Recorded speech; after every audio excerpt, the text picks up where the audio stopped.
Everybody, it's me, Laura, and today we're going to create my Christmas knitted mittens. Woohoo! I love this. This is so much fun. So anyways, right here I have some Sculpey leaf green clay, and I just pressed it into a flattened piece from a ball, and then I'm taking an oval Kemper cutter, but you can also use your circle or even a heart, just anything that creates a rounded half moon like right there, and you're going to do that 4 times all the way around this circle. And then once you have that done, you're going to take the points that are left behind and just pull them so they get nice and refined. Then take your needle tool and make just that nice little indented line right up the center, and you'll have your nice little 3-dimensional ivy leaf. I love that. So now I'm going to go ahead and I'm going to create another ball, and we're going to create another leaf. And I'm going to quickly just tell you guys, I'm using Sculpey leaf green clay here. And you're probably wondering why. I mean, most polymer clay artists would rather prefer some other kind of clay, but I really like this leaf green. It's more, to me, realistic of a holiday green. So that's why I use it quite a bit.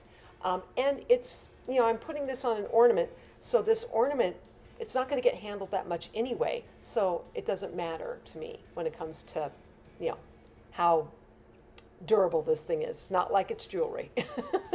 So anyways, I went ahead and I made some rounded balls, and I'm using my red Sculpey clay again. I added in a little pearl because I thought, well, it might be kind of fun to just kind of brighten it up. And then of course I'm using my knitting needle to make those little indents into those little berries, and there you have your holly and ivy in 3D.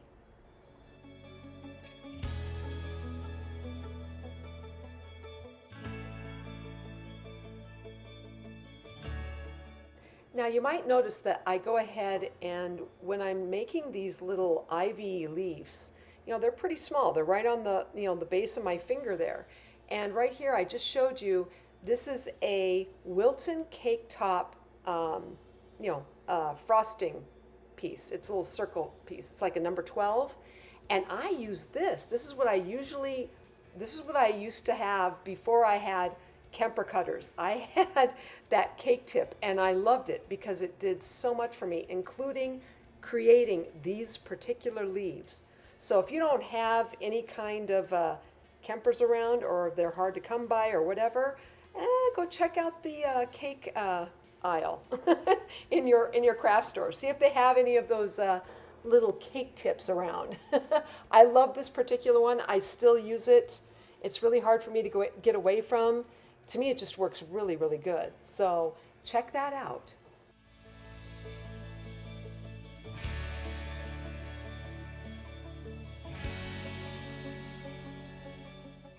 Okay, we are now going to make that standard mitten. Oh, I'm loving this. Okay, so I will take a number of different red and white strands, and I'll create the knitted look and put them side by side. If you don't know how to create this look, you could go ahead and check out my video on that, which was called the Fun Knitted Pattern. And I had when I got this all done, it wound up being about 18 to 19 rows of twist that I created. And then my cookie cutter was about 3¼ inches in length, and it was about 2 3/4 inches wide. So for me, it was a pretty big cookie cutter. So I would say to help cut that down, and you're using a lot of clay here in that regard, to help cut that down, you're only going to want to cut the mitten area only. So where it has the little cuff, you don't have to have any red and white twist in there. You can purely go with just the mitten area, and you can see that right here. You can see I went ahead, and what I had done was I took a little bit of white clay and I ran it through my pasta machine on a number 1. I folded it over, and then I cut the cuff part out and matched that up to where I had cut off the little extra part for the mitten area, so that it would match up really nice. So now here I'm going to go ahead and we're going to use that border cane that I had created about 2 weeks ago. And this is that holly and ivy border cane, and you can see I'm just putting that right along where the cuff and the mitten meet. It's a nice little pattern. I loved using it. It was like I couldn't get away from it. I had to use it. And so I put that right down, and it kind of just it makes it so that you go back in now with your cutter and you're going to reposition that cutter right over where you had it before. And it'll cut it off nice and clean. That's what I loved about that. But what I really liked about this particular thing was that it covered up any kind of meeting of the knit look to that white cuff. And that's what I wanted. I wanted a little decorative part to it so that it would look kind of cute and fun and fancy.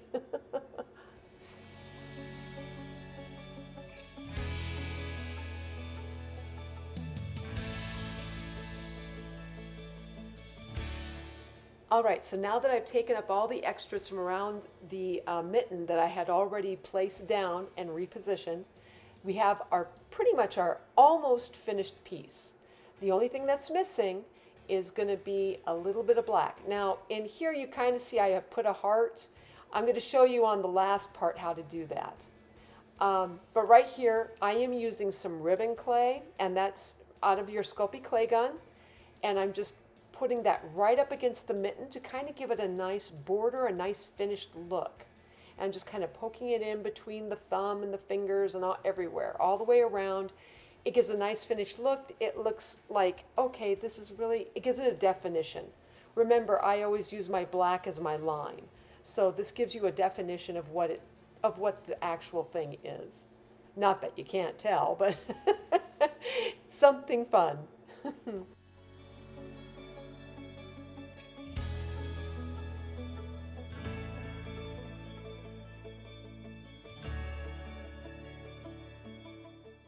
All right, so now that I have that black little ribbon, you might say, around the outside of my mitten, I'm taking my knitting needle here and I'm just adding a little bit of extra, oh, you might say just texture to the cuff area.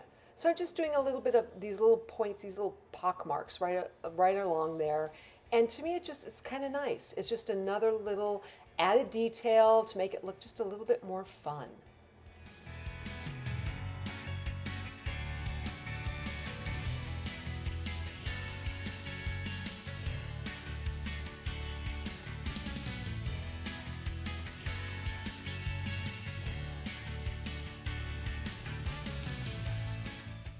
All right, so now that I have that little pockmark, that little added detail I wanted to put in, we're going to go ahead and add in the hanger part to this particular mitten. So I took some black wire I had, and this is like 22 gauge, and I'm just making a loop and I'm twisting it up on the bottom. I'm going to take my wire cutter, I'm going to cut off that end, and then I take a little bit of super glue. I like to pre-bake with super glue. I think it helps. And I put that right at the top and I sink it into my clay, and then it's ready to bake.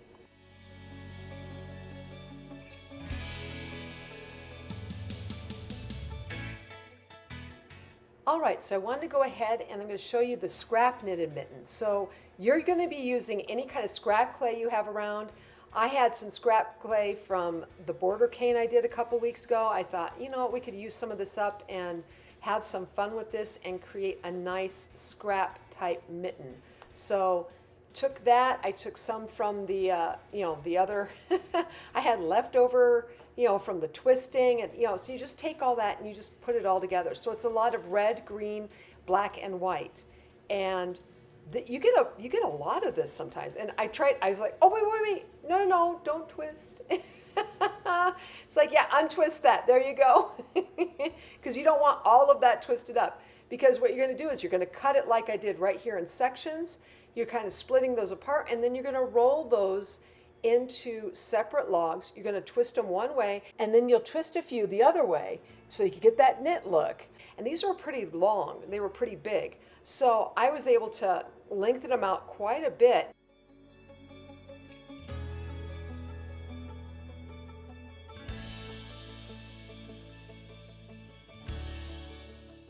All right, so now I'm gathering up a lot more of these. They're getting side by side, and I'm getting that knit pattern with this scrap clay, and oh, I really like this thing. Anyways, rolling out just a little bit more. And if you're trying to determine which way that rope has got to go, put it up against the one next to it. It's like, okay, maybe I didn't do it the right way, so twist the opposite direction. All right, so now I will use my blade to push the twist together so they will adhere to each other. Once I have that done, I bring in my mitten cutter. And right here, I used Wilton's Christmas multi-cookie cutter sheet. Now, you're probably wondering why. Well, there were two reasons. One, the mittens in this cutter were smaller than the first cutter I used. And if you are trying to conserve clay because of price or availability, that can be and make a huge difference on how much clay you are willing to put into this project. And two, the mittens here were matching. So you could get a set if you wanted, which I absolutely loved as an idea. And what I mean by that is if you were going to create these little ornaments in polymer clay, and say you wanted to give one to a couple, you could find out the favorite colors of one person, put those colors into one mitten, then take the favorite colors of the other person, put that into the other mitten, and this way you would then have left and right hands, a matching set, creating a really nice ornamental pair of mittens. And now, in going back to my first point of trying to conserve clay in this project, you might notice here that my clay is running right off the screen. So I've got this big long piece of nice knitted look, and this little cutter's only so big. And you might also notice that right in the thumb area that there's not enough clay. We will need to fill it in with more knit to do that, and we need to cut this really long section in half or cut off enough of the knit pattern to place it next to the other. This will give us a better section of pattern to cut from, and now we have those two halves side by side. And you can see that we have a lot more pattern now to use. And I'm wondering, what will this do for us? So let's bring in our cutter and let's just kind of place that mitten. Yeah, look at that. We almost got that second mitten. And I don't have enough here, but that's okay. We're going to go ahead and press this one down anyway. And so I just kind of pressed my hands right down onto that, used a little bit of pressure, and I lift that off, and it's not going to come off just clean. So you can use your needle tool or your tissue blade or your X-Acto knife like I have right here and just retrace those lines as to where you had cut or you were intending to cut. And this way too, it'll probably give you a better look anyway, because I found that with this particular cutter, you can go ahead and rip the clay away, but then you'll have like a rough edge on the side.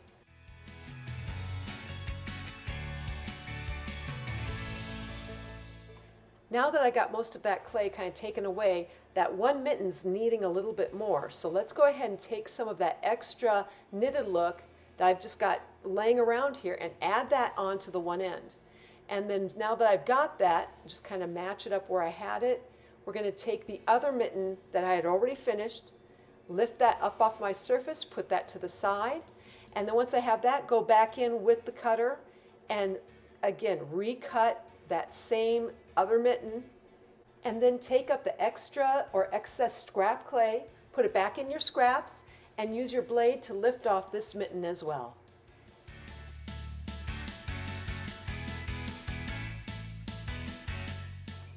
All right, so right here I have a little bit of that white clay, and I ran that through my pasta machine on number 1, and I'm going to take that same cutter again, and where the two mittens, where the cuffs would usually be, I'm going to go ahead and press that down into my white clay. I'm going to lift that up because it doesn't go all the way through. And once I have that repositioned, I'm going to go ahead and I'm just going to cut this off using my X-Acto knife.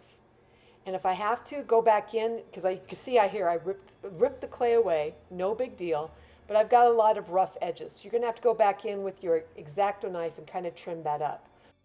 Now that we have that portion of the mitten cut out of the white clay, we will then cut out the small cuff area on that mitten, making sure we have 2 of them since we are creating that matching pair. Once that is done, cut off the cuff area on the knitted mittens and replace it with one of the white cuff pieces. Do that to the other one, and there you go. Now you could leave it just like this, but you know me, I got to add in that little extra piece of frou-frou. That little extra piece of design, right? So again, take the holly and ivy border cane, cut a slice, and wrap that around the area where the mitten and the cuff meet together. And since there's a lot less cuff on this particular cutter, I placed more of the border design over the knitted area. Once you have that design in place, then you can go ahead and cut off another slice of that border cane and place that over the second mitten. All right, and then you're going to conform these to the mittens. So you can use your knitting needle like I'm doing right here, but I also found that I had this excess sometimes. So you can either use your tissue blade or your X-Acto knife to cut off the extra, or you can even take your cookie cutter here, like I have right here, and conform it and push it right back into that mold again. It'll take off the excess smoothly.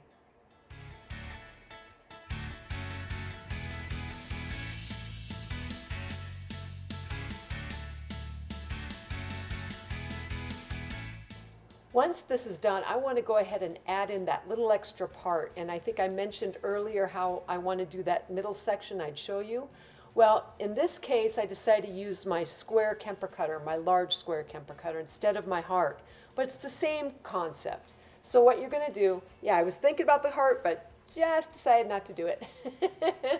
I went with the square one instead, and I did it on point, as the tile guys would say. And I cut out the middle section of the mitten. And when you do that, I'm just kind of measuring here a little bit. Once you do that, then you're going to go ahead and you can take some more of that white clay. I'm cutting this out using my X-Acto knife or my needle tool, whatever I've got handy. I'm going to bring in my white clay, and I'm going to run that through the pasta machine on a number 1. When I do that, I'm going to fold it over in half, cut out that square section yet again, and then I'm just going to place it right down into the area I had just cut out. This is going to leave me a nice little area to design on. I really do like this because all you had was pattern before, but now you're making a little highlight into the mitten. And so I went ahead and did that, took my little heart Kemper cutter, rolled out some red clay, and then we're just going to, and this is on a 3 or a 4, so a thinner slice, cut out a little heart. And then once I cut that little heart out, I'll use probably my needle tool to lift up that little heart, place that down in the center of that little white square, and there you have a really nice little added detail. I went on and I decided, well, I like that, but let's add on just a little bit more because I can't help but be into details. So I went ahead and I made up some little leaves, and I did like a little ivy leaf right here. It's like I showed earlier. I placed that right at the top. Oh yes. And once I did that, then I went ahead and I decided, okay, let's go ahead and do another little ivy leaf, and let's put that one right at the bottom. And so I did that up, and then I went ahead and I decided to create some small little red balls. As you could tell, those little red balls are on all 4 points, and then I used my knitting needle to make 2 little indents, and just decided to use my knitting needle to go ahead and add a little more texture into the hearts as well. Why not? As you notice here, I also have some black clay. I was thinking about using that, but I decided, nah, not this time. We'll go with just the red. And now we'll go ahead and, since we have this mitten done, we'll set this off to the side and we'll move on to the other one. And with the other mitten, just repeat what was done.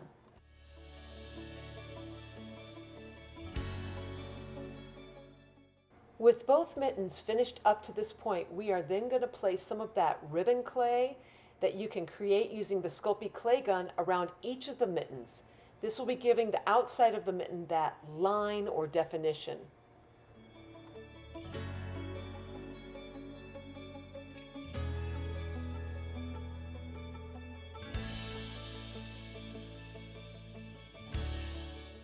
Once that black border is done going around each of the mittens, make sure you cut off each of them fairly nicely so it's nice and neat.